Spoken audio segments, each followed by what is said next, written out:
everybody. Welcome to Real Talk here on Shelbyville now. Bo, it's been a week since we've been here. Yes, it has. It's good to sit down again and have a conversation. And today we're going to talk about some stuff that's going on locally. I know everybody has been probably tuned in, watching the newspaper, and of course the weekend wrap-up show and the week before, what led to this conversation that's going on, talking about this wastewater authority slash I don't know what they call it, a board to oversee our county planning commission regulations on wastewater. It's essentially planning for the future and future development in parts of the county that aren't developed right now and don't have adequate access to water and to sewage and to things like that. Yeah.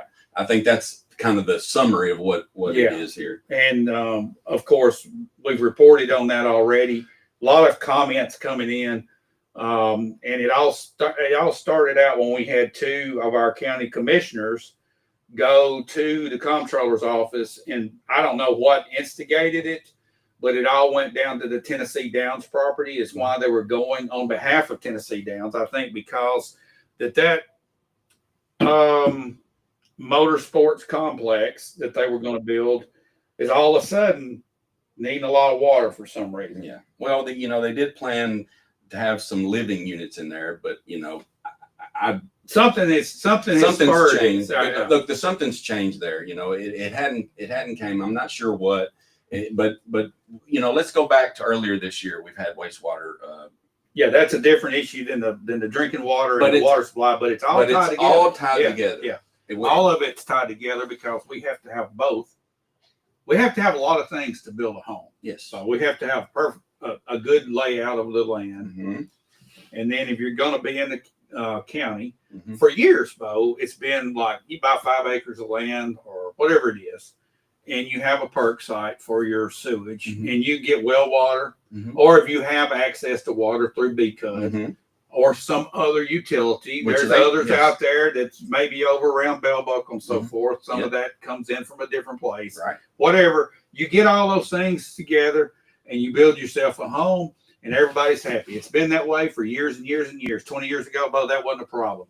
5 years ago, that wasn't a problem. Now, all of a sudden, that just ain't going to cut it. Well, it's more density now. It seems to be more density. And look, a big factor in this is probably the 70% increase in the local real estate market just in the last 10 years. Okay. That happens to do it. Josh has a question. Are we on the USB mic? And that is a good question. No, we are not. And I don't change, but there we go. We're going to our big mic. And Josh is the winner of the day. We'll send his winning package in the mail. Thank you, sir, for your. All right. Hopefully the audio is a little bit better, but yes. But honestly, 10, 7, 10, maybe as few as 5 years ago, 5, 10, 20 years. You buy a piece of land, mm-hmm. or a developer buys a piece of land, finds a perk site, knows he can build a certain size home, builds it. Maybe for somebody that's already a customer, mm-hmm. they build a house, they live happily ever after. Perk site doesn't cause problems. Now we're willing to throw all that away so that we can get as many homes mm-hmm. on the smallest footprint of land as we possibly can. Yes, it's a spillover from Rutherford County. So we're building city developments in the county. Yes, and that is that. And look north of us, that is 100% typical of Rutherford County. That is exactly what they're doing. That is their footprint. When you drive all across that county now, which by the way is zoned residential, there's no agriculture. There's agricultural uses, but they go ahead and zone residential. Right. They promote residential. Here in Bedford County, we have more of an agricultural, I guess you would say, citizenry. But here lately. And well, let's say in the last 20 years, there have been subdivisions that have been built in the county, in Unionville, in certain areas, but they have 20, you might get 20, 25, 30 houses at the max. Now we're talking about big time developments that require, and these subdivisions that I talked about, they had their individual septic tank system. Right. And now what's the thing is the step system, and each piece of land isn't the same. Just because Rutherford County has one across, and it maintains well, we don't know, Bo. Some of this stuff is going to come back 10 years from now, and we might have stuff standing. Yes. I mean, it's apt to failure because a lot of these things are failing. It is statewide. You go over. I heard somebody today talking about a piece of property in Coffee County that's a large development. Yes. They got problems, and everybody's wanting to point the finger at who's liable because this stuff is running on other people. All right. Then you got the thing over at Mount Juliet in Wilson County. Yes. They've got a failure taking place. So here's the thing. It's been there for 10, 12, 15 years, and now it's starting to fail. All right. Either it wasn't maintained properly, and I don't know anything about the maintenance, and I don't understand exactly how it works, but I get the concept. Yes. Yes. Okay. We build houses where they shouldn't be. That's the concept. Yes. I mean, we're running out of land. And look, people are buying these Maybe houses. If we're running out of land, that means we we're good. We're full. Sorry. Well, maybe we need a number. Say, well, that's it. You're past the number. What's that number? Bo? I don't That's know. the thing. We're what 56,000 probably. Well, right look, now. this idea though I think is a wise idea because it does. What's a wise idea now? I'm sorry. This group trying to get together to plan for the future of water use. I mean, I think that it's something that needs to be planned right because those that are failing now have not been planned right, and it needs to be planned. If it's being planned to not allow it, or if it's planned to allow it, then make sure that we have the right restrictions or the right the right code or whatever on the book to make sure that we're first and foremost protecting the citizens of Bedford County, protecting the ones that are already here. Yes, I mean seriously. Yes. I mean honestly, we've got to protect what's here. Yes, and a lot of these builders, not all of them, but a majority of them come out of town, and yeah, they're good people, but at the end of the day, they don't live there. That's the key. Who do you trust, Bo? A developer that's going to come flying in here from out of town somewhere and leave when he's done, or somebody that's going to be living here and building a development that's going to be here for the rest of their life? Well, who do you trust? Well, the choice is obvious. You want someone you can look at and you can say this, or you can say this ain't right or that ain't right. Look, when the fly by night go, they're gone. And yes, people want to live here. They could probably build a subdivision right now and sell every one of them and do it right. But is that the right decision that we need to make? Is that the right decision? Yeah. And that's where the representation goes out and talks to constituents and they represent. That's I would like to put out a poll, and I did this once before. I asked the question: at what point do we have to put a moratorium on new building in the county? Yeah. Okay. Now the city, I think. Josh and I were talking about this the other day. On the fringes of the city, there's some major developments that's going to stretch our infrastructure in the city. Well, things are designed so that the city is the densest populated area in a county. Yes. Your county seat is. Right. Okay. And it starts in the center and it goes and it reduces as it goes out. We're going to start having pockets of density that put a strain on that particular infrastructure, roads, schools, whatever it is. Pumping water halfway to Rutherford County, that's not the way. I don't know. Maybe a metropolitan government work. But I don't know. I get what you're saying. It's going to put a strain on it. And let's not forget the fact that the aging infrastructure we have. It's not not slick as a whistle like it used to be. No. They're on it all the time. There is a moratorium in order in the eastern part of Shelbyville the city right now. Yeah, and I think our city is in grave danger of having failures citywide because it's sustained itself for years because of the maximum load was put on it. Yeah. Now there's a maximum load put on it. That's it. And you got your sewer lines collapsing on the east side of town. That's it. You hit the nail on the head. I mean, it ran like a fine oil machine. I'm sure there were it's times where it broke down, but for several decades we kept a pretty stable population. Some of these old iron pipes, copper pipes, clay pipes. Yes, there's still some clay in the ground. There are. Those are collapsing, but the structure of the hole is still there. And you basically have raw sewage coming through where there's no pipe, and it's just a hole in the ground that's seeping. That's okay. Right. And that's why some people can go out in their yards especially in the summer, Mhm. and smell a sewer smell. Yeah. And that's not the smell that we're getting from all the other stuff. No, it's this is a individual. sewer smell, Yeah. And I've heard people talking about that on the east side of town. Well, that's throughout our whole city, Bo. We've got those clay pipes. Yes. Some of this stuff is 80 to 100 years old. We do. And it's been okay because it hadn't had a load on it. Now the load's on it, and stuff's falling apart. Now the load's on it, and they're on it. We didn't upkeep repairing it. all I the know. time, and they can't maintain right now. I know, because we didn't maintain for those 60, 70 years Yes. there. I know my neighborhood I grew up hadn't had anything done to it since it was built in the late 50s, early 60s. Mhm. All right, that's just the facts. It hadn't had anything done to it, just from the road to the house when somebody had to replace a line. But on those roads, nothing has happened to the sewer, to the water lines. Right. Except patch it. Yep. Okay. But it costs so much to dig that up and replace it. Who's going to pay for it, Bo? Well, at the end of the day, a lot of times things like this get wrapped up to the citizen or the taxpayer, or water, or charges that are built in. But look, this is a good conversation for us to have in the county, and it's great to hear everybody's input. We need equal representation on this issue, and we need to plan ahead because our county is changing. Right. It really is. I mean, but we want to preserve that character. We've talked about the character, and yes, you can preserve a character while you're growing, I guess you could say. And that's where we are right now. While we're increasing our population. All right. Yes. So I'm still, that word growth means something completely different to me, to most people, than it does to other people. Yes. Okay. Yes. And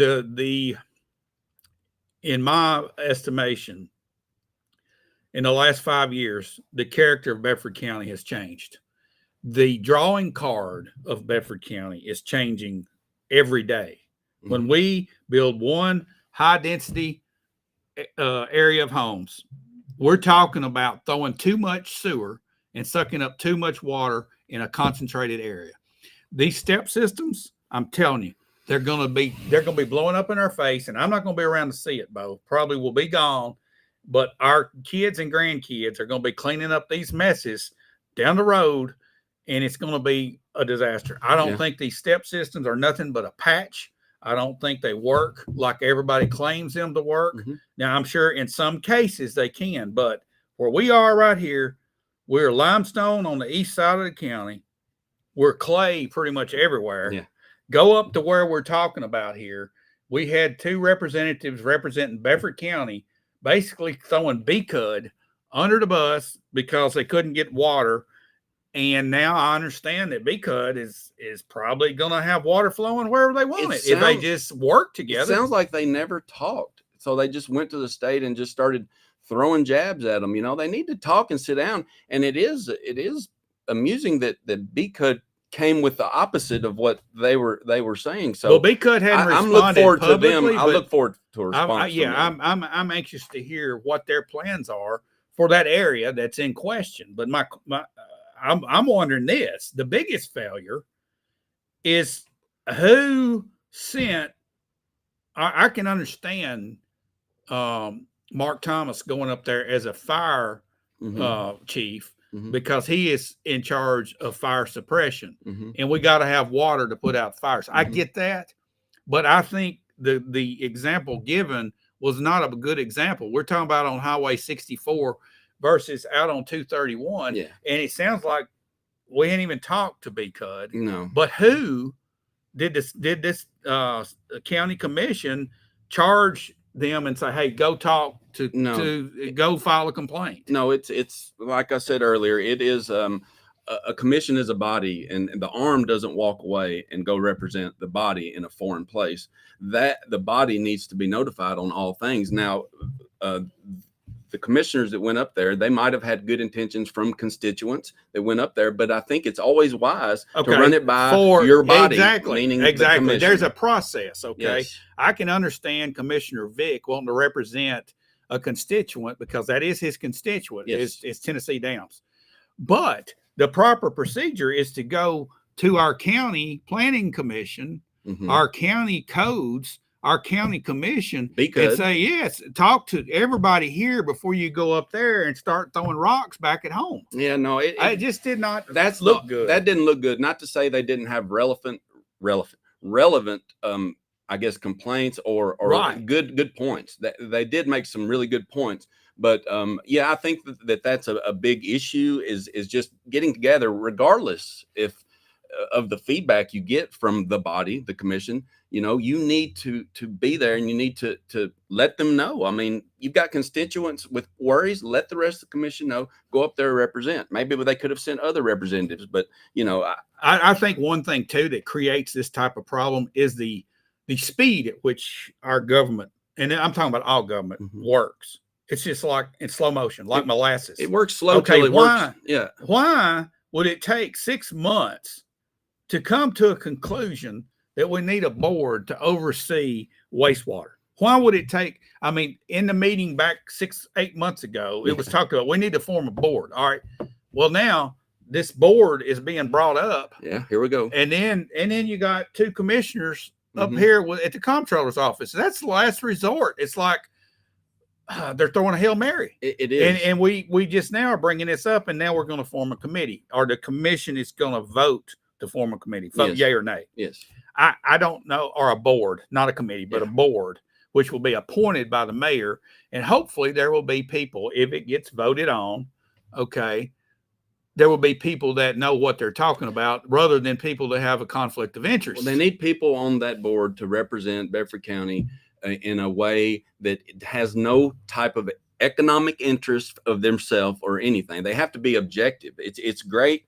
It's great to have members of a body, if you've been on commission, with members that are objective, that ask questions that are great most of the time. Sometimes they're dumb, but it don't matter. Every question is relevant if you don't, you don't understand. And yes, we need an objective bunch there that is willing to stand up for the citizens of Bedford County. I'm all for that, and a relevant bunch to plan, responsibly, because that's ultimately what this. Do you body think will this be group would come up to the conclusion that, guys, our county is not good to be building high density on out in our county? Well, I know. Would you think that might I would come think out? that they would come with a study and they would go around and they would just look under every rock and everywhere for any type of feedback. They would do studies on the land to see what it could really hold. I mean, real in-depth studies, and then come back to the table and then say, guys, I know a lot of people want to build here, and a lot of people are saying, yeah, we can really make Bedford County a different place with all these developments and commercial all over, but we can't handle it. And we've got a future generation coming here. Do we really want to leave them with this? Is it viable for us to leave this for a future generation? That needs to be the question in everybody's mind. I think that should be. That's the best way. I think the most responsible way to handle this. I think everybody has a choice at this point. If you're living in Bedford County, especially if you're younger, I mean, I am where I am. Okay, my roots are here. But at times, I look at the way things are, especially the traffic. Okay, I would ask this to the people in Bell Buckle, to the people in Ward Trace, to the people at Normandy, to the people at Pleasant Grove, to the people at Wheel, to the people at Longview, to the people at Unionville. Do you want to see your population grow, double, triple? Do you want it to become another Shelbyville out there, wherever you are in the county? Is that what you want? Is that what you want? That's the question. Do you want more people coming in and building the big kingdom? And if you do, then if that's what you want. Yeah, tell your commissioner, we want all our population. We want to pile in to Bell Buckle. You need to tell them that. You need to tell exactly, because we're not saying anything positive or negative. We're just presenting the facts here about what. Okay, I'll tell you what I personally. If I lived in Bell Buckle, the reason I moved to Bell Buckle is to go to a quiet, low populated area. Yes, that's what. If I went to Ward Trace, that would be even more less populated. And I would say most of those folks would say the same thing. Exactly. This is a quiet town. We don't want a bunch of hoopla going on. That's why I moved here. That's right. Okay. And what you're going to start seeing is people vacating. If we keep doing stuff irresponsibly, people will just start leaving. It'll change the character of a city. Especially a city like a Bell Buckle or a Ward Trace. So look, we've got developers wanting to come in right now and just build houses until the cows come home. And we have to be responsible in our decisions right now. This is a key turning point in our county. So Steve, Jordan, Commissioners Vic and Yaki need to be primaried and voted out. I don't think they have to be primary. I mean, anybody can run and win. All you gotta do is vote. Yeah, We just gotta just go to the general election and just line 'em up. Steve. I know he tells everybody, but we all got to tell everybody, what's going on. I mean, if people don't know, they don't know. So, and I know Steve does this, but there has to be more Steves and Bo's and Davids that are out there doing this. Vote for somebody that's going to listen to you and then represent you, not vote. Not just take the responsibility and not even be in contact with anybody. Yeah.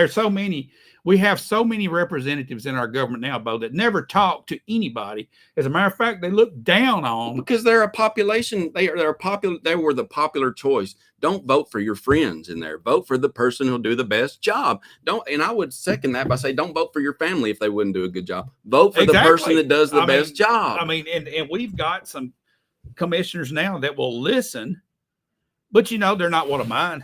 No, they're not, and they're not all the same. They're not all made the same. No, and it's vote them out. You don't have to, but have a primary. Honestly, I think the two-party system is a disaster now. No. I can't identify with either one of them. They're not even recognizable to me anymore. And if I was running, I definitely would just run as an independent, and I would be for the people, not for a party.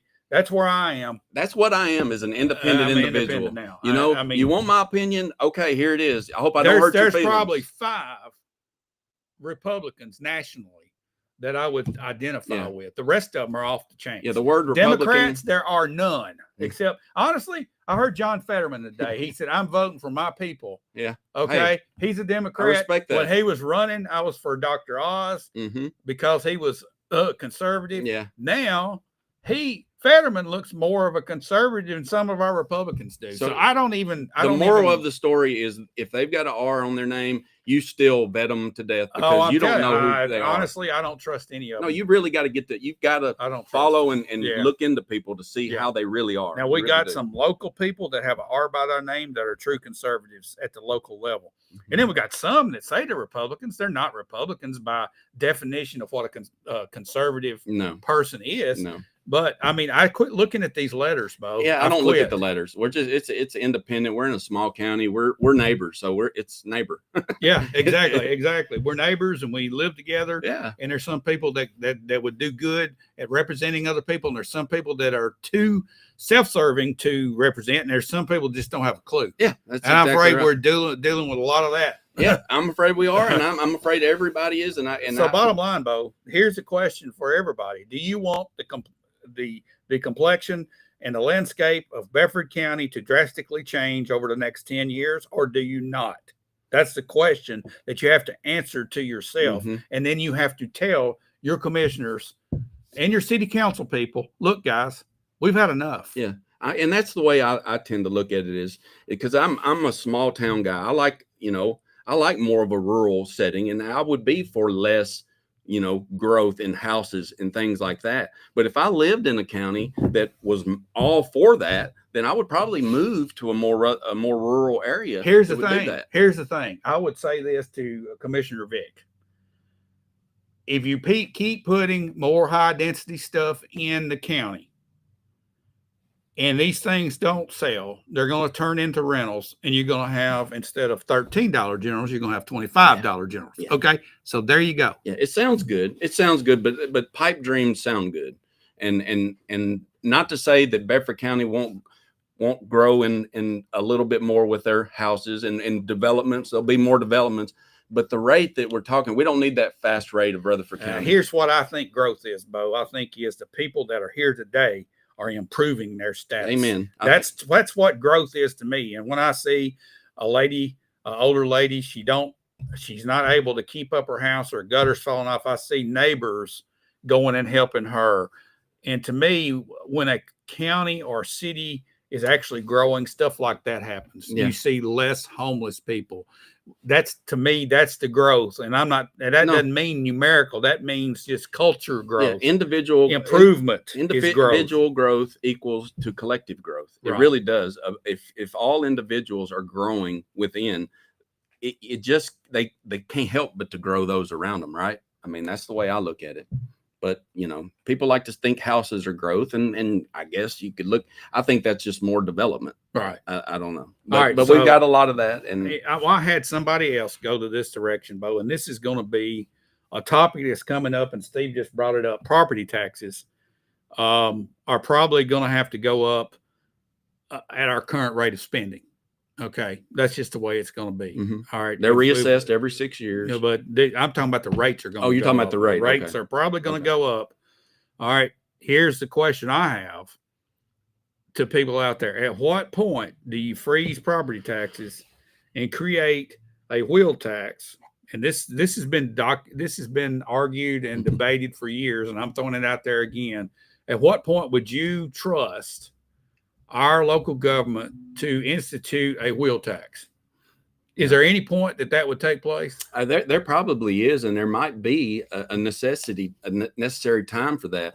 I would say if wheel tax were enacted, that it needed to be limited. You have to have a time limit on it, and it has to either it expires or it doesn't. You have to know exactly where you're allocating those funds, and it has to be named. It has to be where everybody can see it in plain sight. Right. And then you put it up for the people to vote on it. But you make sure that you tell them exactly what it is, and you put an expiration date on it. And then and it has to come up again. I think that's the best way that I'm not saying that a wheel tax is never good. I think it's even more fair, probably, because most everybody does own it's vehicle. something for people to debate. That's something we're going to talk about a little bit more on later this week. But look, I hate a tax. I know.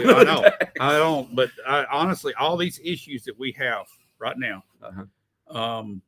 infrastructure problems, you're going to have a bigger sheriff's department. That's our main infrastructure part right there. Right. And quality officers in there. We've got some good ones in there, but we need more. Yeah, we're going to have more. That's going to cost money. You're going to have to ramp up EMS and fire and all that. That's going to have to get bigger if we keep piling people in here. Yes. Okay. That's right. And we can't just hire regular. We have to hire good people. Right. There. Okay. So that's going to cost money. We got to pay them. That's going to cost money. All this infrastructure rebuild is going to be, our utilities are going to be going up. Yeah. So here's the thing. These people that want as many people as possible are going to put a burden on everybody else by piling in here. So we're going to have to pay for it eventually. There should be a front end payment to them on that. There are ways to enact, things like that. But ultimately, it's do you want to, if it makes everything better, and then it would be individual to what is your definition of better. That's a question. I've heard this Better Bedford slogan thrown around for a few years now. What is that? Yeah, well, somebody define that to me. I'm being serious. Yeah, okay. I think, what is a Better Bedford? I think that what that is going for is more things to buy stuff. For me, I don't know why that when I think of that, I think of more retail or more Starbucks, but that ain't what a now ain't nobody gonna be able to afford that. I think stuff, that's what man. that. But a Better Bedford to me would be more citizen focused. How about running water for everybody? Yeah. How about a sewer system that works? How about enough police officers to enforce the law? How about enough sheriff department to enforce the law? How about enough firemen? That's a Better Bedford. If you want to look at me, you know what I'm saying? Anybody out of town, I'll get back with you later. Let me take care of this first. That's what we need. We don't need the government in the real estate business. That's another thing. No, we don't. Or the prison business. All right. No. I've said enough now, Bo. All right. We're going to get out of here. It's good to be back. We're going to come back on Thursday. And we're going to talk about this taxation issue that we're facing here at a local level. It's coming. Yeah. It's coming back in tax season next year in spring.